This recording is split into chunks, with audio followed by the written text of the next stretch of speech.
Did you know there are countries that rely on India for their very survival? We all know India is a global player, a powerhouse of culture, technology, sheer numbers.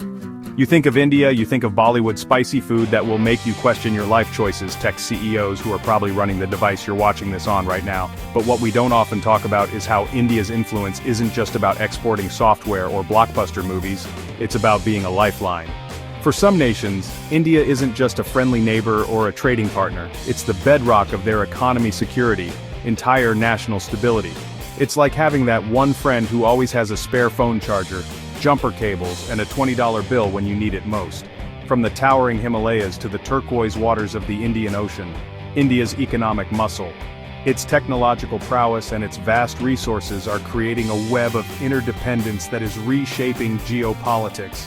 This isn't just about charity, it's a complex dance of diplomacy, strategy, and shared history. You see, when a country of over 1 billion people decides to help, the ripple effects are massive. So grab your chai, get comfortable, and let's reveal the top 10 countries that wouldn't survive without India. Some of these are going to surprise you, I promise. Alright, kicking off our list at number 10 is Nepal. Now, look at a map. Nepal is this beautiful, majestic country famous for Mount Everest, but it's also completely, utterly landlocked. It's like living in a stunning penthouse apartment, but the only elevator is owned by your neighbor, and that neighbor is India. Geographically, Nepal is sandwiched between two giants, China to the north and India to the south, east, and west. But that northern border, that's the Himalayas. Trying to get your daily groceries over those mountains is not exactly a quick trip to the store. So, for almost everything, Nepal looks south. This geographical reality means that India isn't just a trading partner for Nepal, it's the only viable gateway to the rest of the world. Think about it, every truck carrying fuel, every container with medicine, every bag of cement for construction, it all has to come through India. Coming in at number 9, we have the magical kingdom of Bhutan. This is the country famous for gross national happiness, right? They measure their success not in GDP, but in the well-being of their people. It's a beautiful concept. But a big part of that happiness, and the stability that allows it to flourish, is underwritten by its special relationship with India. If Nepal's relationship is like having a neighbor who owns the elevator, Bhutan's is like having a wealthy benefactor who also happens to be your head of security. At number 8, we have Bangladesh. Now this relationship is different, it's complex, it's fraught with history, and at times it's been contentious. But underneath it all lies a deep structural dependence. The most critical issue is water. Bangladesh is a delta nation, a land of rivers, and where do most of those rivers originate? You guessed it, India, the Ganges, the Brahmaputra. These lifelines of the Bangladeshi agriculture and ecosystem flow through India first. Sliding into our number 7 spot is the Maldives. When you think of the Maldives, you probably picture those overwater bungalows, crystal clear water, and honestly, a honeymooner's paradise. It just looks like the most serene, peaceful place on earth, doesn't it? But behind that picture-perfect postcard is a small island nation facing some very big vulnerabilities. And time and again, when trouble brews in paradise, the first call for help goes to New Delhi. At number 6, we find Sri Lanka, the teardrop island just off the southern coast of India. The relationship here is ancient, deep, incredibly complex. But recently, this relationship has been thrown into sharp relief by crisis. Sri Lanka's recent economic meltdown showed the world how crucial India is to its survival. When Sri Lanka was on the verge of collapse, India stepped up like no other. In 2022, Sri Lanka faced its worst crisis since independence. Foreign reserves had vanished, there was no money to import fuel, there was no money to import food, there was no money to import medicine. While international institutions debated bailouts, India acted fast. It extended over $4 billion in emergency assistance.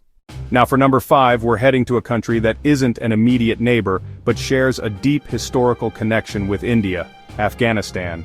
The situation here is complicated, especially after the Taliban's return to power. But for 2 decades, between 2001 and 2021, India was one of the most significant and most trusted development partners. While other nations focused on military operations, India focused on soft power, rebuilding from the ground up and winning hearts and minds. India's contributions were not small, over $3 billion in development aid, the largest regional donor. This wasn't just cash. India built things, iconic projects. The new Afghan parliament building in Kabul, built by India. The Salma Dam in Herat, built by India, renamed the Afghan-India Friendship Dam. Over 200 schools, built by India. thousands of scholarships, Afghan students studying in India, health clinics across the country. At number 4, we turn to India's eastern neighbor, Myanmar. This is another complex one, especially given Myanmar's internal political turmoil and military rule. But from a strategic and economic standpoint, Myanmar is absolutely critical to India, and in turn has become increasingly dependent on Indian partnership for its own development, particularly as it faces Western sanctions and isolation. For India, Myanmar is the land bridge to Southeast Asia, the key to its Act East policy. For Myanmar, India is a stable, powerful neighbor offering an alternative to overwhelming Chinese influence. A huge part of this relationship is infrastructure and connectivity. The flagship project is the Caledon Multimodal Transit Transport Project. It's a mouthful, I know, but it's a game changer. It aims to connect Kolkata port. For our number 3 spot, we're heading out into the middle of the Indian Ocean to the island nation of Mauritius. Now, this isn't a relationship of direct survival in terms of food or fuel. It's actually a deeper, more symbiotic relationship built on a shared heritage, strategic alignment, and massive financial flows. Mauritius is often called Little India. Nearly 70% of its population is of Indian origin. Economically, the link is staggering. For decades, Mauritius was the single largest source of foreign direct investment into India, a tiny island nation investing heavily in a trillion-dollar economy. How does that work? Because of a favorable tax treaty that made Mauritius a preferred hub. Coming in at a very close number 2 is another island paradise with immense strategic value, Seychelles. Located off the eastern coast of Africa, this archipelago of 115 islands sits astride some of the world's most important shipping lanes. What it lacks in size, it definitely makes up for in location. Seychelles has a very small population and military, making it heavily reliant on a larger power to secure its vast maritime territory. That power, overwhelmingly, is India. The core of the relationship is maritime security. The waters around Seychelles are a hotbed for piracy, illegal fishing, and drug trafficking. And now, for our number 1 spot, we journey far from the Indian Ocean to the South Pacific, Fiji. This might surprise many of you. Fiji? Relying on India? Absolutely. A powerful mix, deep-rooted cultural ties and modern strategic assistance. Nearly 40% of Fiji's population is of Indian origin. The Jermitia heritage binds the nations. When Fiji faced international isolation, India stayed engaged, offering a diplomatic lifeline. India supports Fiji in international forums and provides crucial aid when others turn away. Through FIPIC, India is a key development partner using Fiji as a regional hub.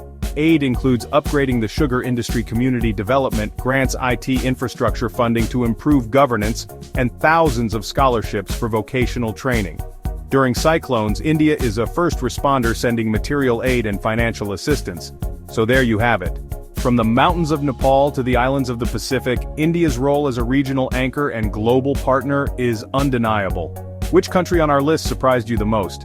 Let us know in the comments below, we read all of them. And if you found this fascinating, make sure to hit that subscribe button. Thanks for watching.